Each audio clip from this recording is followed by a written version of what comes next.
رفته بودم بیرون. خلوت. من خیلی خلوت‌تر بودم. بهم گفت اون دیگه مشکل خودته، برو جلو آینه از خودت سوال کن. بهش گفتم حالا چجوری به قلبم بفهمونم که اشتباه شده؟ تیک خورد. سکوت.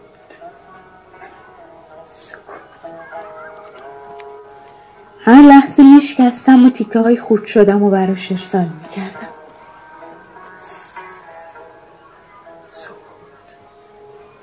برام نوشت ناچارم که بلاکت کنم. بهم گفت اگه من آدم بدم تو از من. راست میگفت آخه. من یه رابط بودم، فقط پامو بیش از حد مجاز جلو گذاشته بودم، زیاده روی کرده بودم. خب جایگاهمو بهم یادآوری کرد. گفت چرا انقدر خودتو گنده میکنی؟ بهش گفتم چرا دوباره من؟ گفت فکر میکردم دستمو میگرفتی که حالا نگرفتی. حالا من جواب خودم و اعتمادم چی بدم؟ به خودم بگم تو آدم بده داستانی که دستشو نگرفتی. اما اون لجباز بود، مدام حرف خودشو میزد. بهم گفت حرفاتو که نخوندم، ارزشم نداره که بخونم، اما تو به سخنرانیت ادامه بده. خیلی قشنگ تیکه هامو جمع کردم. نه حتی ترسیدم خودش بره تو دستش. خیلی نگرانش بودم هنوز. چطور این همه ستاره ها رو امشب جمع کنم؟ مامان ولم کن دیگه، حرف زدن با تو سخته. کاش بارون بباره. از خونه میزنم بیرون، صداش تو کوچم میپیشه. خیز شده بودم، خیز. من به اختیار خودم پیشش بودم. همیشه پاییز تنها میذاشت. آخه این قرارمون بود. پاییز تنها میره. بلم کن بره. بلش کن بره.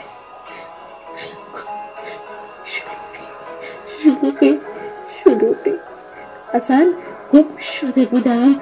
نبودم چون نبودی. نیست. رفته. گم شد در یک آن. اما حالا بهت میگم اینی که هستی نباش. حالا نباش.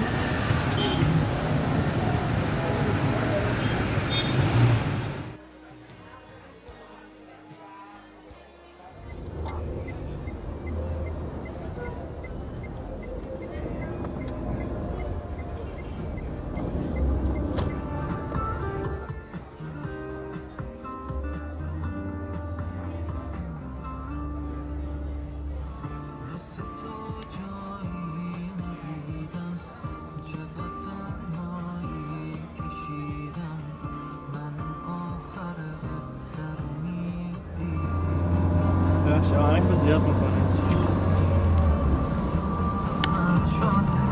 دیگه وقت رفتن شد، حیف عشقی که با تو هرومم شد. نکنم دل کسی رو شد. عشق تو این جنونم، هر کی میاد. چیه؟ مشکل اینه که تو همیشه فکر می‌کنی من بچه‌ام. حالا هی دور من حساب بکش، هی دور من حساب بکش، هی دور من حساب بکش. محمد زندگی کردم با تو، هر کی که خواست بشه جا تو، کو برسه بشه تو.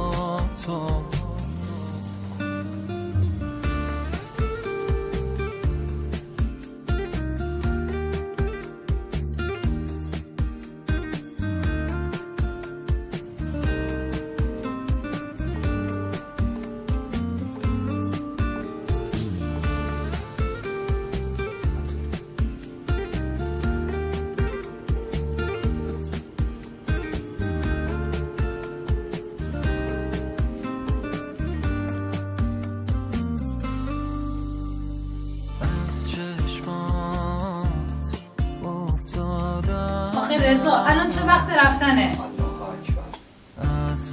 من باید برم بیرون دنبال کاریانه خانم. تو این بارون سیل واجبه؟ موقعی که پدرت رفت در حیاطو باز کردی و دویدی، یهو افتادی زمین و پاهات زخمی شد. اما اشتباه از من بود که نذاشتم یکم درد زخمتو حس کنی.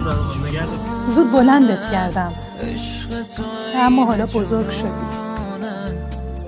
ازت میخوام مثل پدرت مردونه زندگی کنی. پدری بشی که زخمای بچه هاشو مرهم میذاره، اما نمیذاره یادشون بره که یه روزی افتادن. یادت نره که چی بودی و از کجا اومدی. پسر، هر روز زندگی کردن رو تمرین کن تا جای زخمات یادت بمونه.